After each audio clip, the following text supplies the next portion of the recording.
Hello, welcome everyone to this Inside Faber event, where we're going to be talking about, among other things, the FAB Prize, but also just talking lots and lots about publishing, getting great tips and information from people who are actually doing that right now.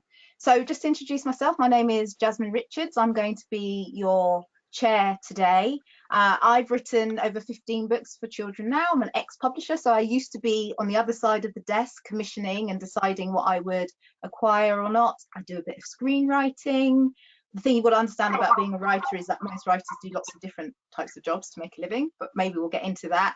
And I'm also the founder of a fiction production company called Story Mix, which is a bit like a movie producer but for books, and I have a close focus on putting children of colour in the centre of the action. So that's a bit about me.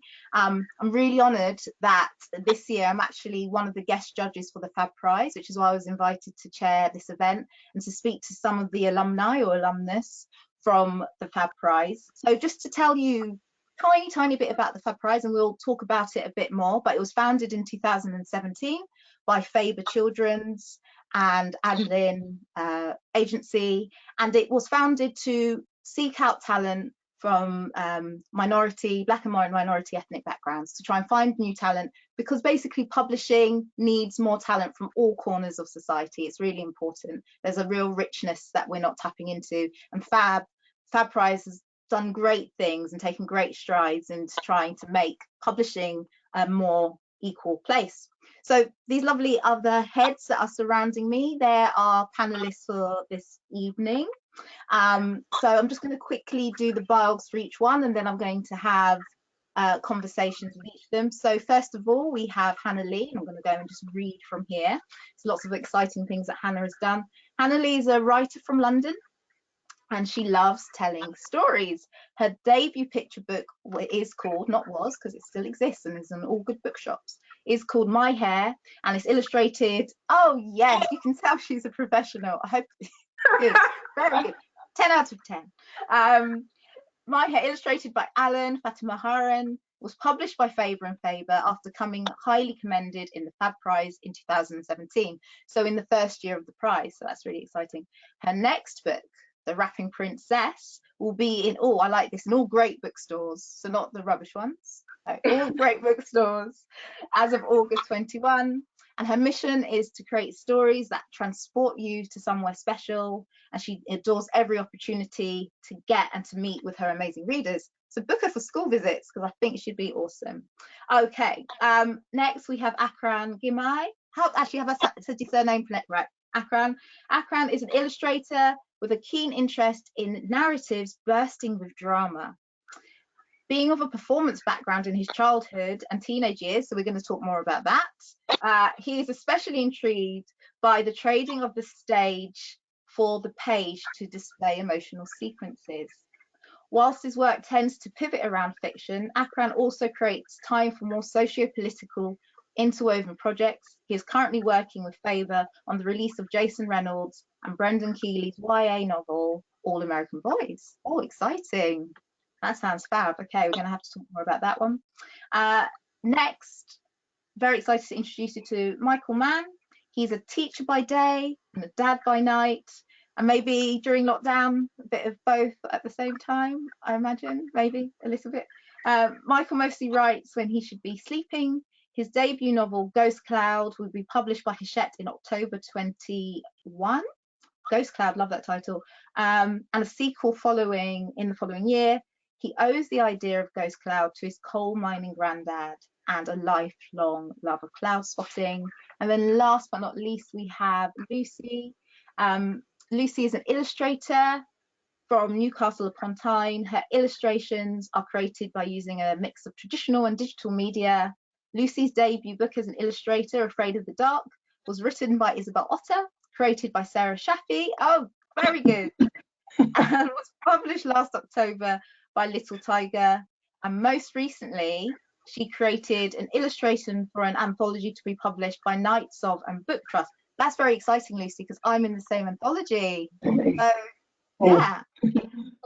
And she's currently working on her second book with Little Tiger, and her book is out on submission with editors. Exciting, lovely. Okay, so that's our panelists. I'm going to ask them to squirrel themselves away, except for Hannah. I'm going to speak to Hannah in the first instance. Hey. Hi. So Hannah, actually, I've seen you on the circuit. I've actually seen you do a couple of talks, and you always just bring so much energy Thank to what you. you do. I absolutely love it, and I actually can't believe that it's only 2017 that you sort of exploded onto the scene. It feels like, It's yeah, when I was born in publishing. It's my second birthday. yeah, Um, exactly. yeah, that's So literally. tell me, how did you actually come across the FAB Prize, and what made you decide that you would enter it? So I remember I was on Twitter and I was scrolling, because I'm always on Twitter. So I was on it and I was scrolling and then I saw this thing. It was like FAB Prize, enter, whatever, and I was like, okay, looks cheeky. I'll give it a go. And then I literally, I had a poem that I'd already written and that I was already thinking about. And so my nephew was born in 2015, and I was already thinking about like all the different books that weren't really around, that I hadn't had when I was younger. And I remembered reading to him, and they weren't really, like, the problem was still there. And I was like, oh well, this looks like a good opportunity to kind of do something about it. So I entered, like, literally not expecting anything. They were like, oh, you're highly commended, so come, like, to this award ceremony. And that was basically how I entered. Okay, so had you always had the aspiration to write for children, or is it something that's kind of happened? Or yeah, yes, okay, yeah. Yes, 100%, because that's how I started writing, just literally as a child, writing for other children. So I knew what I could get out of other children as a child. So I was like, okay, that's just like, I wanted that feeling, and I genuinely enjoy it. So yeah. Yeah. And also, just talking about yourself as a child, then, what did you enjoy reading? What kind, and this is a bit of a leading question. I'm asking it because I feel like you might have some similar thoughts to me, or maybe not. But did you feel like kids' books reflected you, and how did that make you feel about reading? It's two questions. What did you enjoy reading? Were you fed up with the fact that you didn't see yourself in kids' books? I didn't feel like kids' books reflected me personally. But I feel like anytime there was a book with a little black girl in it, she wasn't from the same place as I was. Like, so she wasn't a black girl in London, for No, example. for sure. Yeah. Always had to be a black girl in a faraway place. And then Yes. even then, those books were so rare to even come across. I do remember the Grace books, and I thought Yeah. really, really cool. And that was like the only kind of book, and Hand of Surprise, by Eileen Brown, I think that's by. Yeah. I really, really loved fairy tales, and I still love fairy tales. Like, that's like been my thing. So the 12 Princesses was like my book. Like, that book is literally falling apart. And as well, I really loved, there's an illustrated fairy tale box set by Jane Ray. Jane Ray's illustrated the fairy tales. I Yeah. can't remember who the writer is, but I love those books because she illustrated them, and she'd have like a black prince or a black Yeah. prince. But obviously, I never saw Cinderella as that, or I never saw a prince Yeah. as that in other books. So I really Yeah. loved her books that she'd illustrated. Mm. So shout out to her. Yeah. Yeah, I just didn't feel reflected otherwise. But yeah, Yeah. those were the kind of books, which is pretty small considering there's such, like, children's books is such a massive market. To be Yeah. able to actually name the books is actually Yeah. pretty good. Yeah. But yeah. I'm a bit older than you, Hannah, and I think maybe even when you were growing up, there was slightly more from when I was a kid, because I can only really think of comics. So there was Storm in the Marvel comics. Very difficult to think of places where you might appear and it's a sort of direct reflection, but I suppose there's elements, you see elements of yourself. I saw elements of myself in Anne of Green Gables. We might not look alike, but I see elements in terms of personality. But that direct reflection was so rare, Yeah, wasn't it? Yeah. yeah, it was Yeah. very.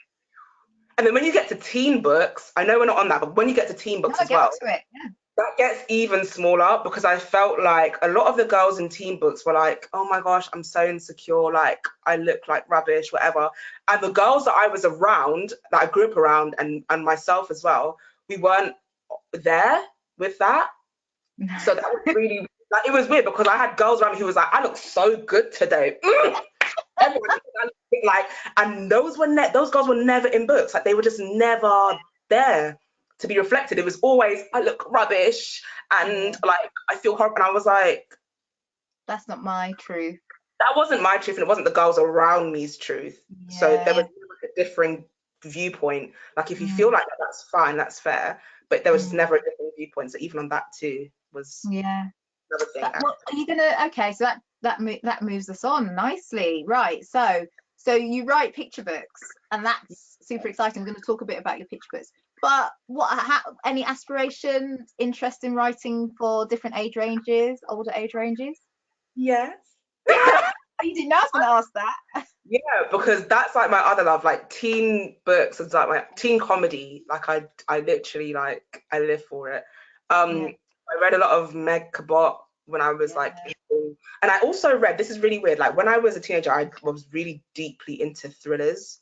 So that was like my thing, like that was my genre alongside teen comedy. So you can imagine that's quite a weird like thing to have going on. I love it already.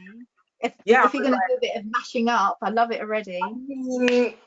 We'll see. Okay, that's but exciting. Yeah, like, during the first quarantine as well, I started writing a teen novel. I just literally have never spoken about it. But I started writing that. So I guess that's an ongoing thing at the moment. But yeah, I genuinely love comedy and teen comedy. And I think that comedy can be such a challenge to actually get right. I think comedy is harder than any other genre, but it rarely gets given its due, because when you're laughing, you're not taking something as serious, are you? But it's serious art and science to actually be able to make multiple laugh at the same time. Yeah, no, I mean, and actually it's very similar to picture books. So people think easy to write picture books are easy to be funny. I actually think those things, I was literally talking to a publisher about it today, about picture book text and how hard it is. Like, really, it's such an art, you know. It is. And so this thing has got to like stick with people, because like usually when you talk to adults, you're like, oh, what are your favorite books growing up, whatever, and they can like tell you like off the bat, they can be like, oh, that's my favorite book growing up. And it's like, this story has got to stick with not only a person who's growing up, and it's not only going to stay with them, it's also got to entertain the grandparent reading it, the parent reading it, and the child all at the same time.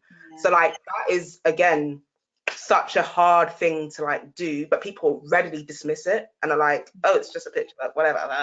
I could like write 300 words. Like, those are the hardest 300 words we're ever gonna. For sure. Okay, so tell me a bit about your newest picture book, please. Oh, I like how polite you are. You didn't even have to. Please tell me. My newest picture book is called The Rapping Princess. It is illustrated by Alan Fatima Horan, my guy. He's currently my my illustrator husband. But yeah, so it's illustrated by. Well, he's already done one already, so I guess like this is it's a committed relationship. We're going steady. That's the ring, but it's there. It's invisible, but it's there. So yeah, it's our second picture book together. It's a fairy tale, and it is about a princess called Shiloh, and she can't sing. She literally has like, how many sisters? She's got loads of sisters, right? And all her sisters can sing, and she's the only person like who can't sing in like the kingdom. And so she's like, I really want to be able to sing, but she can rap. And she's like, oh, I don't really care so much about that, because I'm trying to be a singer. I'm trying to be Aretha. Like, maybe you're Aretha, baby. Maybe you're Jay-Z. You know, that's maybe your voice is doing that. But it's really a picture book about finding your voice and just being yourself and the skills that you have and the talents that you have. And oh my gosh, fabulous. And I can see a bit of the 12 princesses in there. I can see all of those influences. I'm so glad you said that. And I can definitely relate to that. Loads of girls in my class growing up could sing, and so we'd all be on the bus, number 41 bus in Tottenham, and we'd be singing in the back. School as well. Oh, we're gonna have to talk up. So on the 41 bus, and we'd be doing En Vogue, harmonising, and I'd join in, and they'd be like, Jasmine, no, stop. And my thing was, girls who could sing were always so serious about it. I'm like, rightly so, because she sounded like an angel, but they were always, girl, I think just sit this one out. Just think the song, just think it. You're like, okay, girl, yeah, I'm gonna pen a couple verses for you guys. Though I got exactly. And I mean, and this is important because actually, as a writer, we really do mine everything. Like, you can't trust the writer to steal everything, okay? And you'll mine your personal background and other people's. So, you know, I love that. I'm going to be reading that to my daughter. It sounds fantastic. When's it out? When's Rapping Princess out? August 5th, 2021. So this year. Okay, amazing. Lovely. And just give us a little shout out of your socials so people can follow you. Oh, thank you very much. On Twitter, I am Hannah Lee Wrights, HANNAHLEE Wrights. On Instagram, I am Hannah Stories _, so HANNAH Stories _. And on TikTok, I am Hannah Stories. Yes, I've got a TikTok. I've got like 15K followers. Be one of them. Be one of them. I don't even know how I'd get onto TikTok. I don't even. Anyway, Hannah, it's been lovely. So it's been fab. All right, I'm going to move on. We'll get you back later when we're going to be answering some audience questions. But Akran, come and join the fun. Hello. Hi, how are you? I'm not too bad. That was a joy to watch. That was entertaining and very insightful. Well, she's great, isn't she? And I think what was really interesting in our conversation is about how you do mine your histories and your backgrounds for ideas. So I'd love to hear about where you get your ideas or your sort of creative practice, what inspires you, because there's a bit about acting, and I just want to hear about all of that, please. Yeah, it's sort of like a creative melting pot. Well, with the acting, that was sort of a creative endeavor that I was very invested in for several years of my life, from like early childhood, going to like after school classes, and then belonging to lots of different schools, like after school acting groups and stuff, and then having an agent and having like minimal success in like getting acting roles here and there for like, you know. So I have to stop you. Acting roles in what? Where would you? So I guess my claim to fame was way back when I was 11 or 12 years old, and I played a servant boy in CBBC's Jack and Nori with Ben Kingsley. It was like green screen, so like I didn't actually share the stage with Ben Kingsley, but we're there on screen. We share some time together, and I'm there in like sort of like kind of very regal looking Middle Eastern looking clothes with a turban and a jug of water. I go to sleep, like I get sent to sleep by a magician and then turn into a rat. So that's my time. That was my time on the screen. But I spent a lot of time on theatre as well, and yeah, it helped definitely build up my confidence. It made me a slightly more animated, eccentric figure. Yeah, so that was my experience as an actor. For children's books, like the perfect training ground for children's books. Right. I think so. I think you get to sort of like it's kind of, yeah, like it definitely a space to kind of bring things to life, allow things to exist in like the physical realm, and then try to transfer that onto paper at some point. But yeah, it definitely helps with the energy and like tying it all together somehow. Yeah. And then so most people just get to be good at one thing, right? So you're good at acting. Are good at acting. So how did you discover you were also good at illustrating, and how did that evolve? How did this next stage happen? Well, I think I've been drawing a lot. I was drawing a lot longer than I'd been acting for. I think it started probably when I was a kid, and I'd watch a lot of TV, I watch a lot of films. This is how it all ties in together again. I draw a lot of characters that I'd see from like Ray Harryhausen films, because I'm massively into mythology and massively into fantasy and stuff. I'd use both sides of the sheet of paper, and I'd illustrate characters sort of fighting each other. Wasn't very good at hands and heads at that time, so you'll look back at some images that my mum managed to save, and there's a lot of decapitated, handless sort of figures. So it's a bit more, you know. It was what I was able to sort of absorb from the screen, or there was also a lot of tracing going on in my life as well. Like I was a massive plagiarist. I definitely, like, when I felt like I couldn't capture like the anatomy of a jaguar or something in like in a textbook, I'd just get some tracing paper on there, and I'd still get that sense of achievement. I'd still get that sense of fulfillment. Like, yeah, that's me. So the pencil work, it's definitely predated the acting, but yeah. And so how did you hear about the FAB Prize? How did that all come about? So I didn't actually hear about the FAB Prize. My girlfriend found it and brought it to my attention, and I think this is where I can sort of like help encourage people to apply for the FAB Prize, because I'm very good at second guessing myself. I'm very good at indulging that feeling of imposter syndrome, and she just told me that I had to apply for it. I didn't really have a choice. I had to do it, and I'm very happy that I did. So I had most of my portfolio at that time was made up of personal work, and I just got it all together, sent it off, and didn't really think about it, and was very, very surprised and very chuffed and happy to hear back from the guys over at Faber. It was a massive boost of encouragement. Yeah. And then so what happened? What happened next? What happens after you get commended, or if you win the FAB Prize?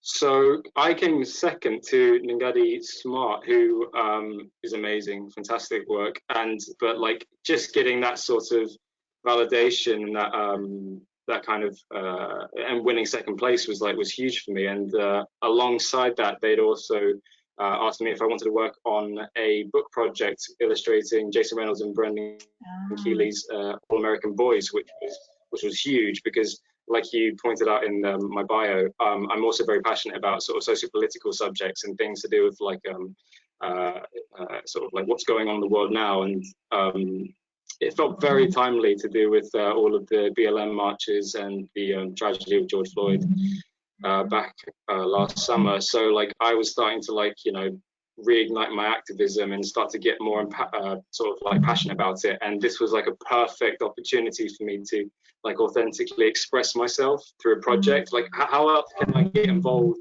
and help communicate, you know, into like, you know, all of this kind of into this moment. And so like deploying my illustrative skills to help add to that wider commentary felt like it was a massive privilege. It's a huge honor, but definitely very invigorating. Yeah.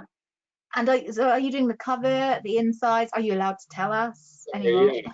So I imagine so. If not, then I'm happy to accept a slap on the wrist for that. But so I've produced some internal works for it, and it's going to be sort of like a graphic novel kind of hybrid. I don't know. I don't really know the exact terminology for it, but it's a novel with lots of illustrations in it, like close to 16. I'm doing the cover, and yeah, so it's got slightly more than the average like novel would in terms of internal plate. So it's to help punctuate the text with some of the more lively sequences, some of the more dramatic sequences. Yeah. I don't think I appreciated, because I'm a very naughty chair and clearly didn't do my research very well, but actually how new you are to the industry, right? So this is your first proper book gig. Yeah. Well, this is one of my first proper book gig. Yeah. Thank you. Yeah, thank you. That's amazing. And a whole, you know, Jason Reynolds, such a talent as well. So a high profile book. Sorry, I'm not trying to blow the pressure on. I'm just saying it's exciting. Like really wonderful. No, it's very exciting, and at times I do feel that pressure there as well, because like yeah, he'll just pop up on like social media or like in the news. Like I've just spotted him in a Guardian article because some like 3 of his books are in the top 3 banned books in the States now, or like they're highly contested. So like he's a big figure, and you definitely get that sense with his writing that like he's communicating. It's just raw, it's powerful, along with Brendan Keeley's writing in there as well. It's all very timely, it's all very important, and it's a massive honor, huge privilege. Definitely sometimes feels like a pressure, but I'm just going with it. Like I'm just like riffing off of it. And I think just to pick up quickly on something you said, I feel like in publishing we are having a bit of a moment anyway, and it's within the wider context, the sort of societal shifts that we're experiencing. But I feel like when the FAB Prize was founded in 2017, there wasn't such an urgent conversation around trying to I don't know, make publishing a more sort of equitable place, more inclusive. Now it feels like there's lots and lots of different prizes and schemes and all of these things, which is great, you know, because change is coming, but it's the progress is still a bit slow. I don't know. I'm not even saying you have to agree or I just feel like we're moving in the right direction. Absolutely, definitely.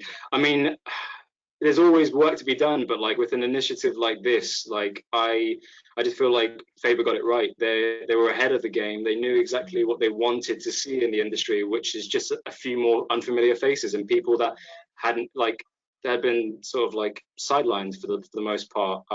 So I feel like hugely privileged to be a part of that. But it's just really reassuring to know that it's not just lip service at the end of the day. It's like actual work that people at Faber have like put into like creating a program that can excite the possibilities within, you know, marginalized people. So that's really cool. Yeah. Okay, wonderful. Thank you so much, Akram, for that. I'm going to talk to Michael now. Michael magically appears for us. Hello. Hey. There's always just a little part of me like the technology is not going to work. This is the time it's not going to work. But No, I know what you mean. Yeah. Hi, Michael. Hi, how are you? I'm okay. Yeah, I'm doing okay. So you're at a very exciting part in your career, I'd say. So your debut novel title again is Cloud. Ghost Cloud. Ghost Cloud. And it's publishing when again?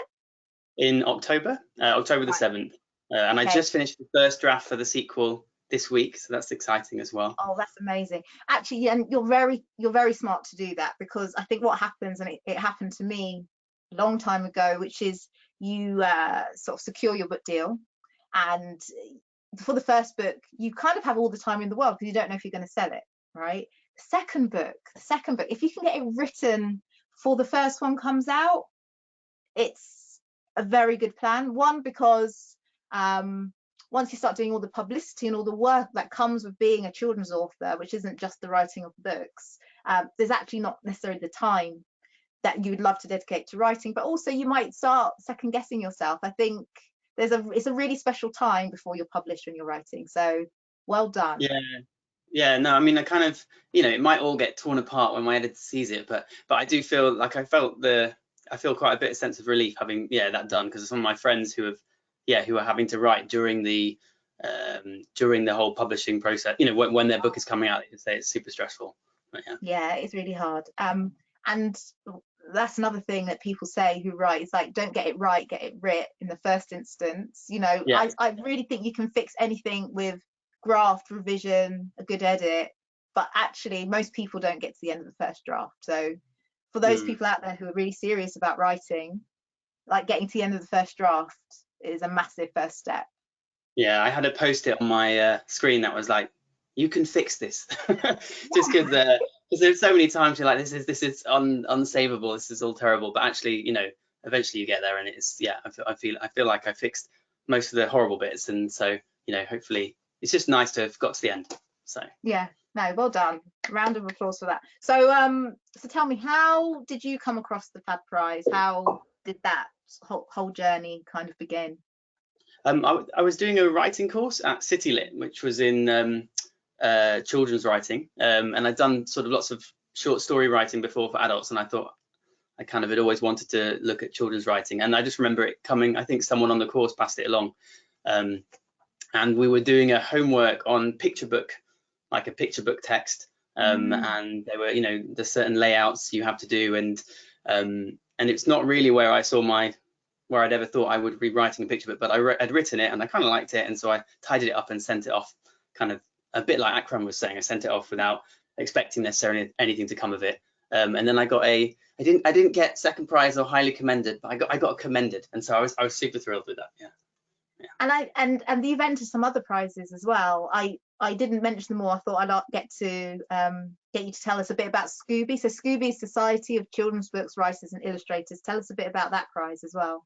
Yeah, that's so that was so Soobys is like the organisation, yeah, the Society for Children's Book Writers and Illustrators, and every 2 years they have an anthology they publish called Undiscovered Voices, and I think you're only allowed to enter it once with your like, and I kind of had Ghost Cloud, the draft of it, sort of sitting around, and the timing worked out well, and I sent it off, and that was really brilliant. Like I was one of the, I think there were about 10 of us who were like winners and were put in the anthology, and that I'm still really close friends with those, and we have a kind of monthly Zoom call, and being able to put that on my CV, on my kind of cover letter to the agents was really, really helpful. And they gave loads of support as well. I mean, Faber were brilliant too. You know, even though I actually submitted to the FAB Prize in 2017 with Hannah, for this picture book text.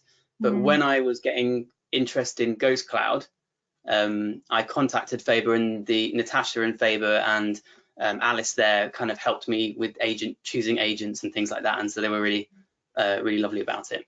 So I think you get from these competitions, you get like obviously like a real boost, but you also get that network of people who are there to cheer you on and give you tips.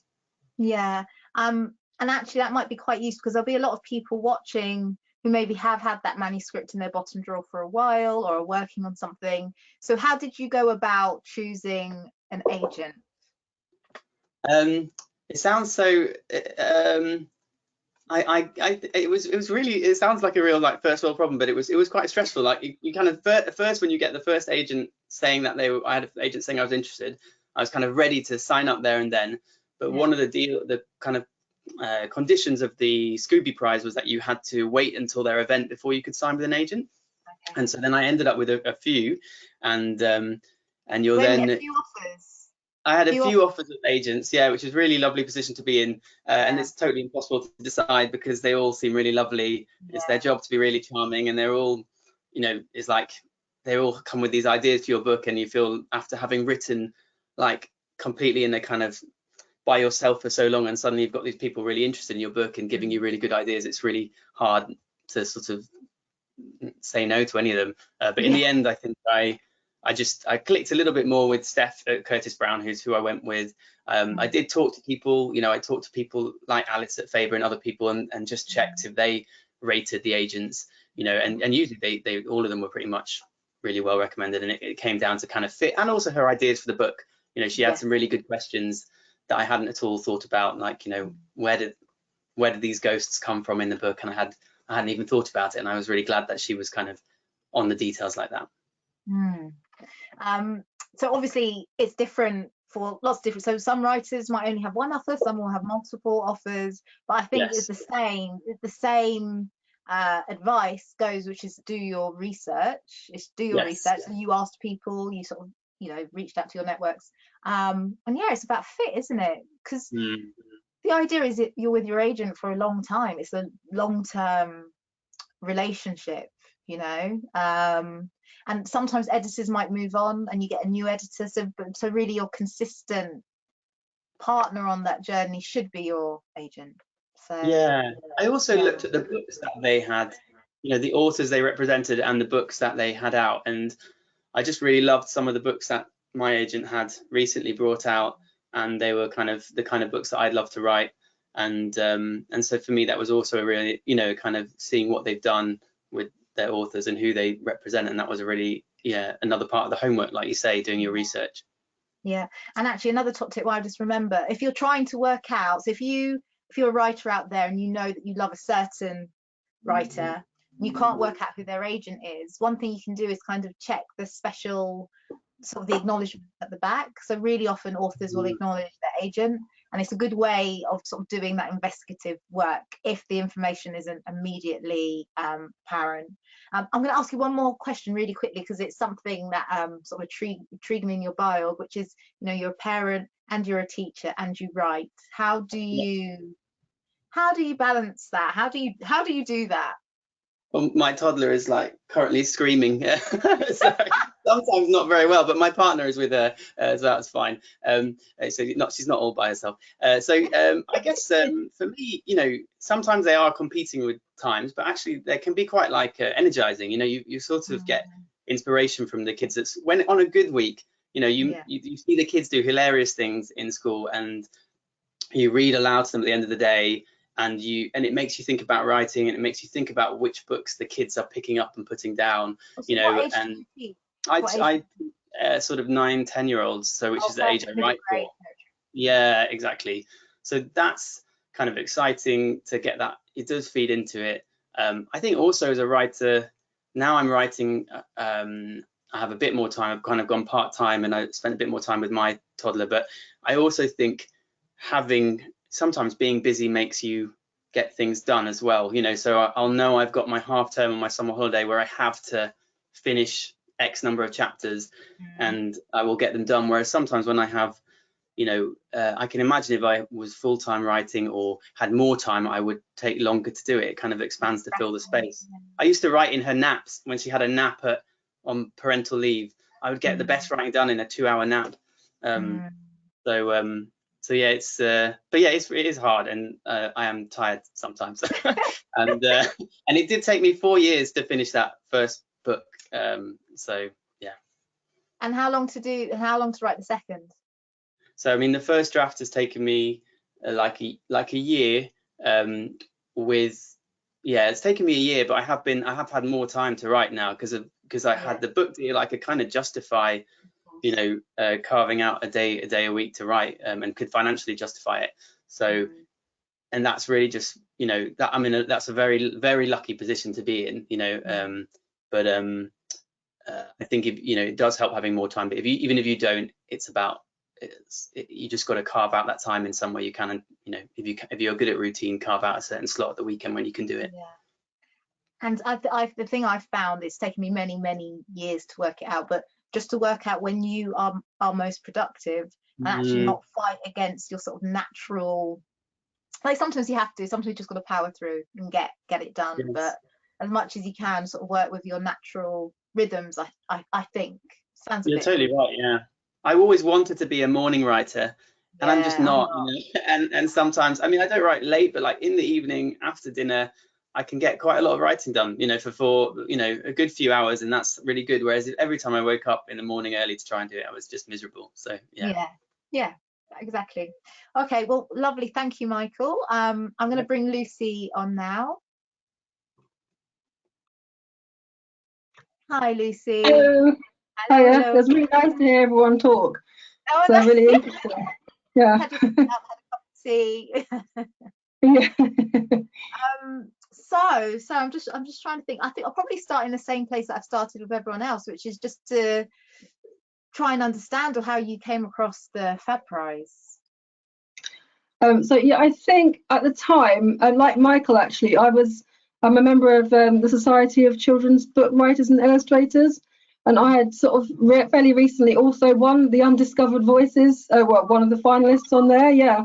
So I was looking for agents at that point, and I think I went on the Anglin agency website, and I found a link on there to the FAB Prize, and I saw it, and I was like, wow, this is absolutely perfect.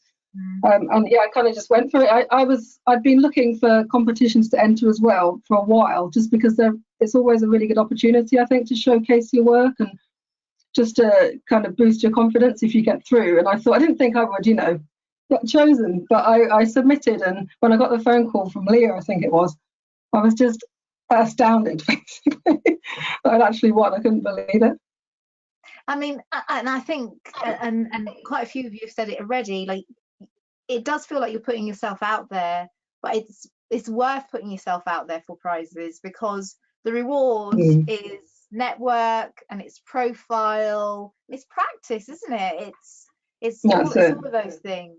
Yeah, I think you have to. I think as an illustrator, you have to put your work out there as much as possible, really. I mean, I was quite apprehensive about entering, and afraid that it wouldn't get anywhere, and afraid to have my work kind of judged by industry professionals.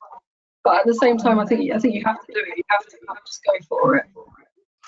Yeah, I think that's a huge feature of being a creator, writer, or an illustrator, is developing a sort of a tough skin. It doesn't mean that the work doesn't matter, but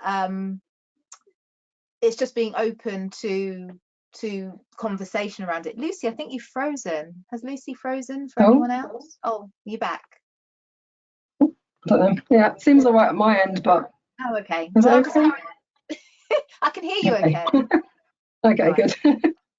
So I was whittling on about having a thick skin. I think just is actually one of the key things to develop as you go along this journey. But I mean, if you were going to give a tip to yourself even a couple of years ago, what might that be?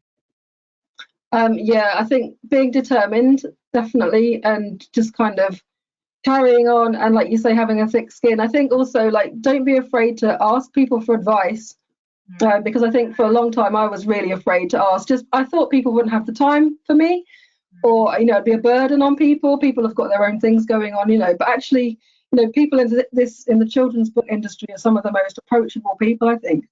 Really giving. I found people have been really giving with time, and really eager to offer advice and help. So, contact, get in touch with authors and illustrators who you admire, because they might reach out to you and, give you some really good tips. So don't be afraid to ask, I think.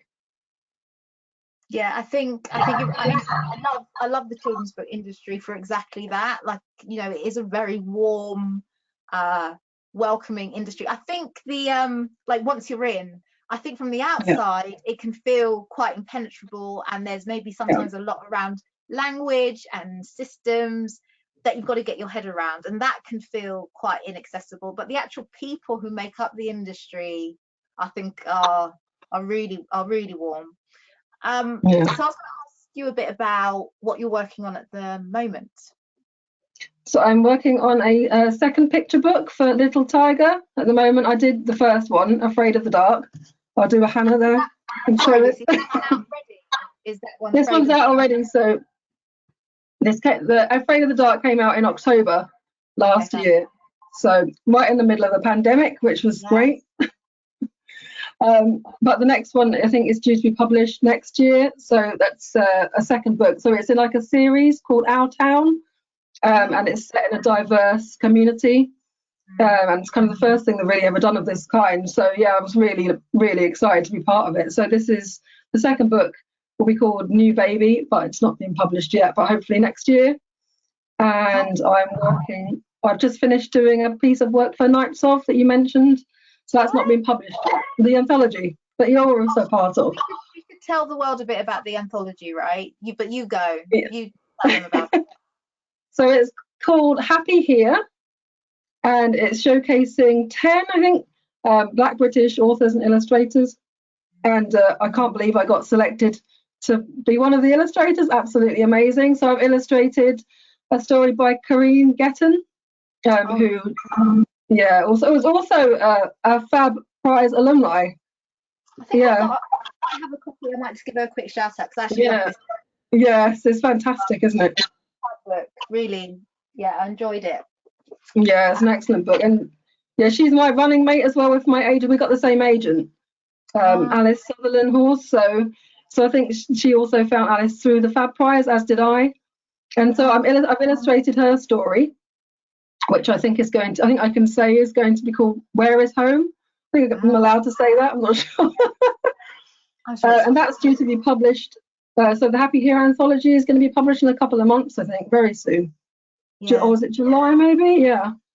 I should know, shouldn't I? So I was delighted as well to be chosen as one of the writers. So I've written a sort of twisty-turny story about grandmothers.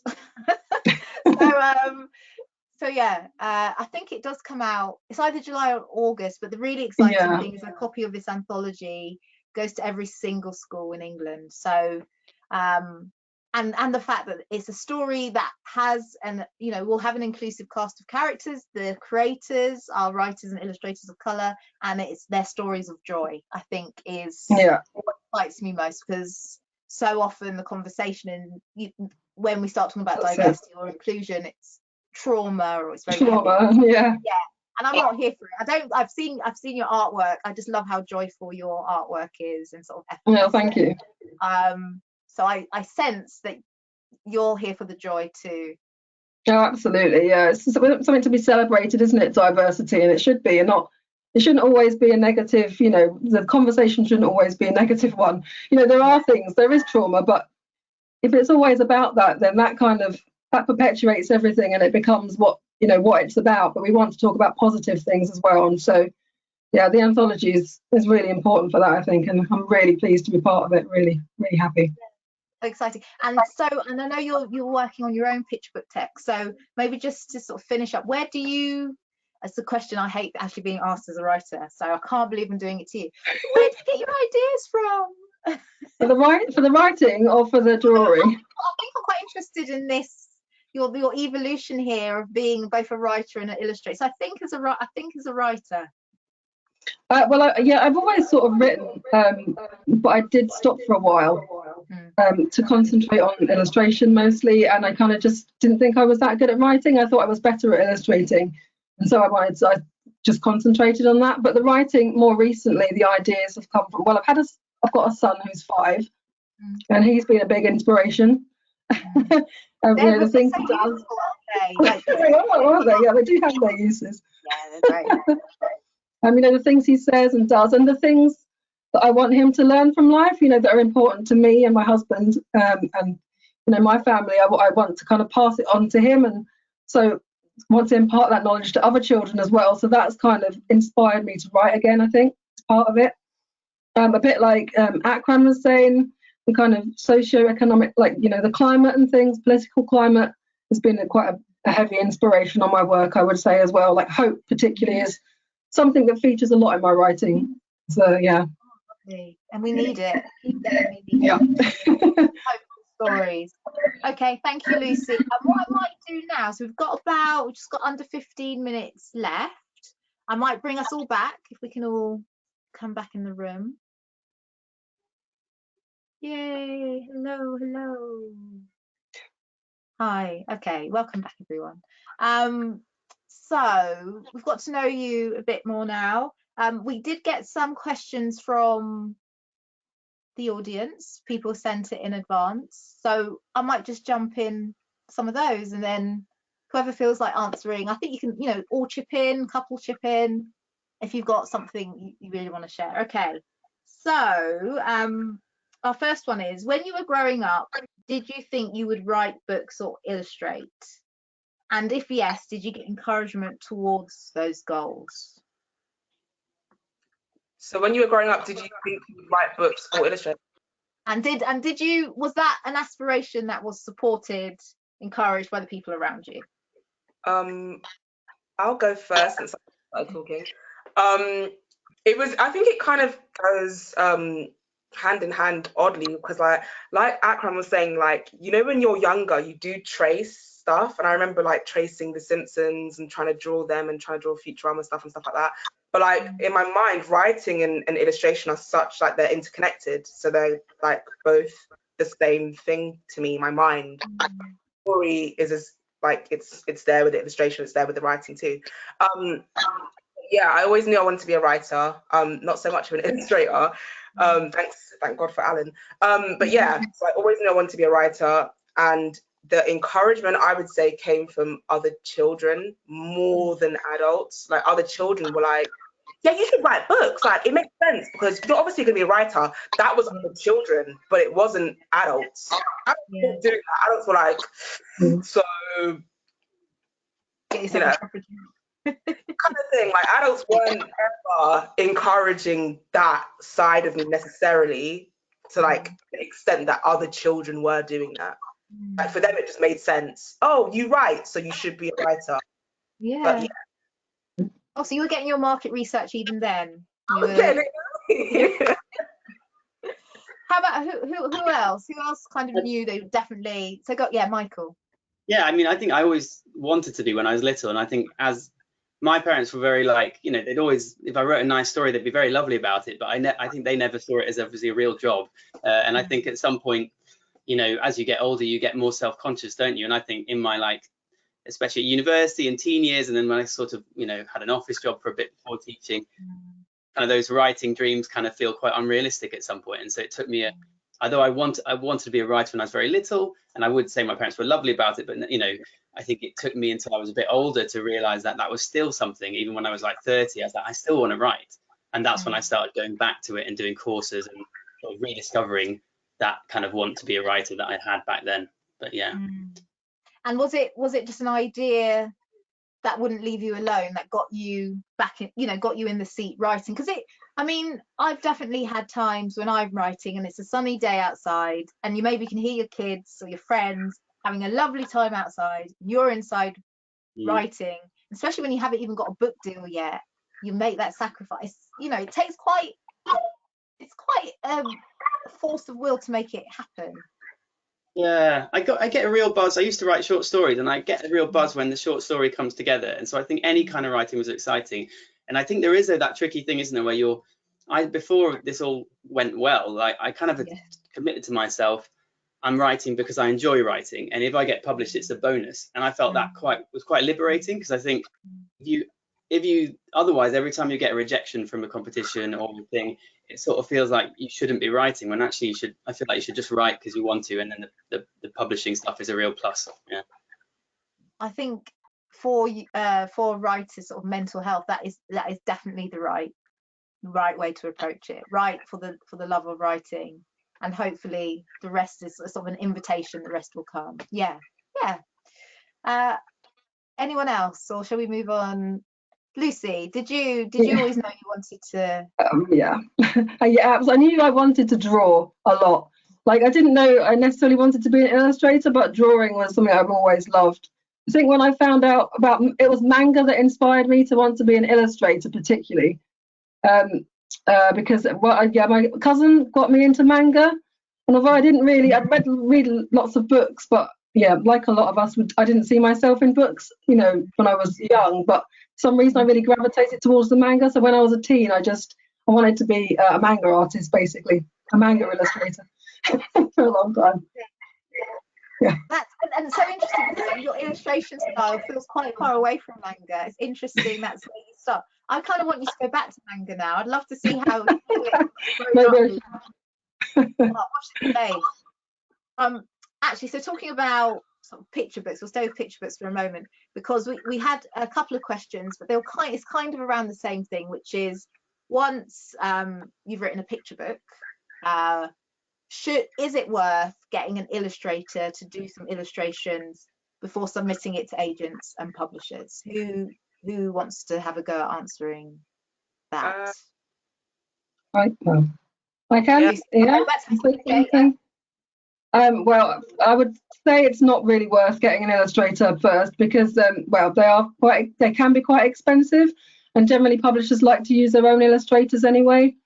So what I do as a sort of writer and illustrator, mostly an illustrator, but I tend to write illustration notes. So if you have an idea of where you might want to put illustrations in your story, or where you think something might happen where an illustration would benefit, and just write a little note next to it, or type a little note under it in like italics or something, so the publisher knows what you're thinking. And Hannah, I know you have a great relationship with the illustrators that you work with. How do you find that sort of how does that work? Do you tell them what to draw? No, not at all. Not at all. So for me, it took ages to like publish my hair, because the words were written, that was all done, but we were just hunting down an illustrator. Hunting down sounds really like scary and gory. Sorry, guys. We were looking extensively for an illustrator, and when I saw him, it was literally like love at first sight. I just knew it was him. Like, I was like, boom, like this is the guy, like, period. So for me, what was the question again? Sorry. Well, I it was get illustrator first or not? No, because the thing is, your text, for me, I edited my text before I even found Alan. So sometimes you edit your text, and sometimes you want to see what somebody else just brings without any of your input. And so a lot of my hair is what he just brought without any of my input. And then there would be little stuff that I would say, like, here's a reference picture, here's what I think about this or whatever. But it's very much a world like made up of his mind. Like, even in like the book, there's like little stuff, like just the detail is just crazy. Like a dog with the same hairstyle as the woman, like just little stuff that he's done. That's just from him. So sometimes it's nice to see what somebody else as a creative is going to bring without you necessarily saying anything. And then you can have your input and be like, actually, would you mind adding this or taking out that or whatever? Okay, so it's definitely don't go for an illustrator first, focus on the words. Yeah, focus on the words, get the words right, and then actually allow the publisher, and hopefully in a collaborative way with the writer, to find the right illustrator for it. Okay, gosh, time is ticking away. Okay, we'll do one more audience question. There was one here kind of around rejection that I thought might be quite helpful to dip into. So I'll just read the question. So, time and time again, I find that agents and publishers in the Writers and Artists Yearbook. So the Writer and Artist Yearbook is this. So the red one is for grown-ups. This is the children's one. You'll find an article about publishing marketplace by me in this. Great. Hey. Yeah. So and that's basically got all the information you need if you're trying to send your books out to agents, right? But what this person is saying is they barely get an acknowledgement, or people barely get an acknowledgement if they're north of the London orbital. So there's two things here. I think there's something about rejection, and that you don't even get the rejection letter, you just don't get any response. And I think there's something here about regionality as well. What is the best way to deal with rejection? Who's got a tip about that?